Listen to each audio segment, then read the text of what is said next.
Science میں اور قرآن میں ویسے تو خیر کوئی تفاوت نہیں ہے، اور اکثر جو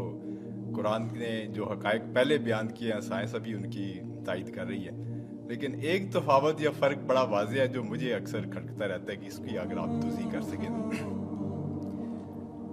تو سائنس کے حساب سے، اور میں چونکہ دماغ کا ڈاکٹر ہوں اس لیے، اور آپ بھی ڈاکٹر ہیں، آپ بھی جانتے ہیں کہ اچھائی برائی،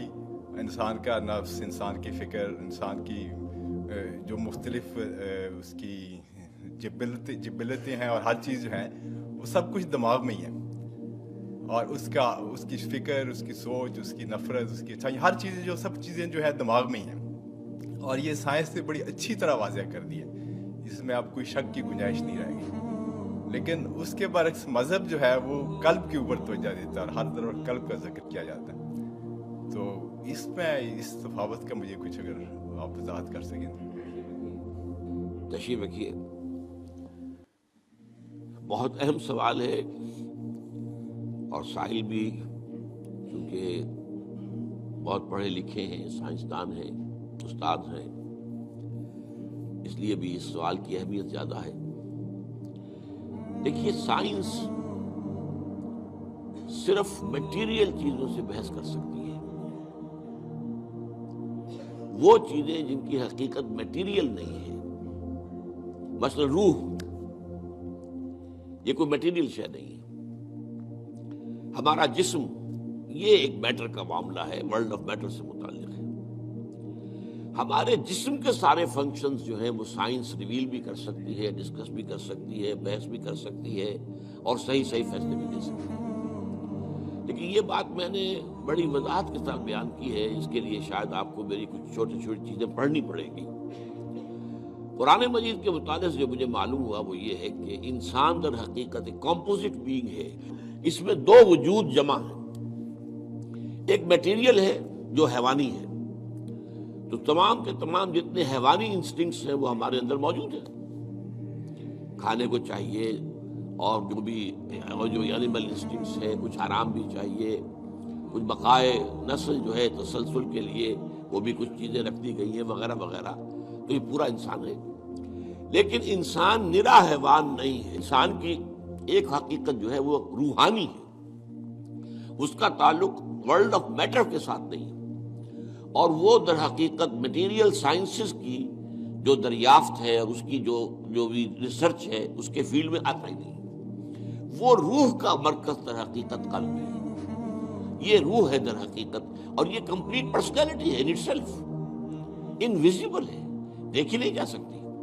لیکن یہ ہے کہ یہ در حقیقت، اور اس کی تخلیق ہمارے ان جسموں کی تخلیق سے بہت پہلے ہوئی تھی، بہت پہلے، یعنی جس کو کہ یہ کہتے ہیں بگ بینگ، بگ بینگ سے میٹر اور میٹیریل یونیورس جو ہے اس کا آغاز ہوا ہے۔ پرائر ٹو دیٹ فرشتے اور ارواح انسانیہ اس سے پہلے پیدا کیے گئے، اور وہ نور سے پیدا کیے۔ انہی دنوں میں میں نے حدیث کے درس کے ضمن میں بھی اس کی تفصیل بیان کی، حدیث نمبر 4 جو 40 نبوی میں ہے۔ تو یہ روح اور حیوان میں جسم کا اور اس کے ساتھ جان بھی، حیوان تب بنتا ہے جبکہ وہ انسان، وہ جو اس کا جسم اور جان دونوں نے سمجھے۔ عام مغالطہ ہمارے ہاں یہ ہے کہ یہ روح کے معنی ہے جان، نہیں، جان تو کتے میں بھی ہے، بلے میں بھی ہے، جان تو گھاس کا جو لگا ہوا ہے پتا، اگر وہ کٹا ہوا نہیں ہے اپنی جڑ سے تو اس میں بھی جان ہے۔ تو جان تو آپ کو معلوم ہے ہر شے کے اندر موجود ہے، اور یہ جو حدیث میں آتا ہے کہ جب رحم مادر میں امبریو جو ہے 120 دن کا ہوتا ہے تب اس میں روح پھونکی جاتی ہے، یعنی اس سے پہلے جو ہے 120 دن تو کیا وہ بے جان تھا؟ اب ظاہر بات ہے ڈاکٹر صاحب سے بڑھ کر کون جانے گا اس کو کہ وہ تو جو سپرمیٹوزوون تھا وہ بھی جاندار تھا، جو اووم آیا تھا ماں کا فلوپین ٹیوب کے اندر وہ بھی جاندار تھا،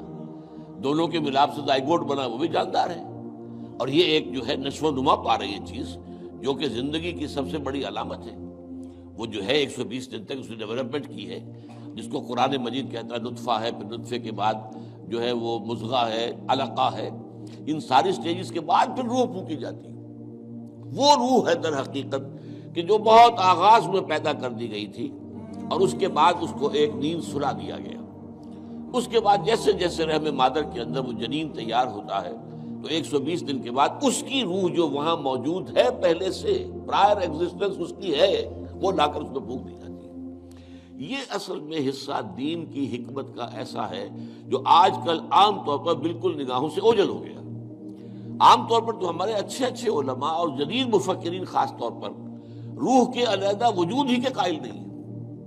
اب یہ روح کا اگر علیحدہ وجود نہیں ہے تو آپ دیکھیے سورہ اعراف کے اندر فرمایا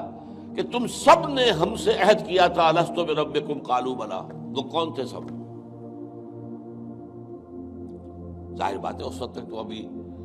تمام انسان تو ایک وقت میں جمع نہیں ہو سکتے تھے، وہ تو یہ کہ عین اس وقت جبکہ وہ ارواح کے عالم کے اندر پیدائش ہوئی ہے سب کے سب موجود تھے، حضرت آدم کی روح سے لے کر اور آخری آدمی جو انسان دنیا میں آئے گا اس کی روح، یہ سب موجود تھے، اور ان سے سوال ہوا الست بربکم، اور جواب ہوا قالوا بلی۔ اور پھر ایک دن آئے گا قیامت کے دن، پھر تمام نوع انسانی پھر جمع ہوگی اللہ کے حضور میں، اور اللہ فرمائے گا، سورہ کہف کے الفاظ ہیں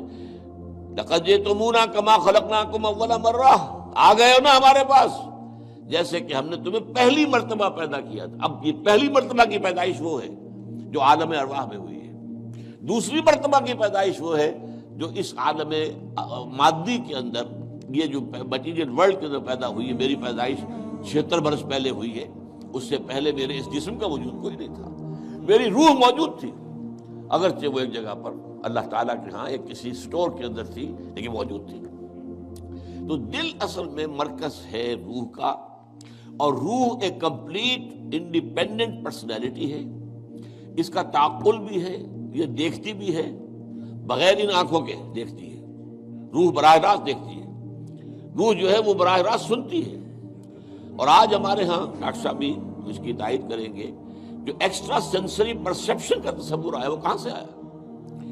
ہم تو جانتے تھے کہ 5 ہی حواس خمسہ ہیں، انہی سے انسان جو ہے پرسیپشن ہوتی ہے، تو یا تو بصارت ہے، یا سماعت ہے، یا ٹچ ہے، یا اسمیل ہے، یہی ٹیسٹ ہے، یہی حواس خمسہ ہمیشہ سے چلے آ رہے ہیں۔ یہ ایکسٹرا سینسری پرسیپشن کہاں سے آیا؟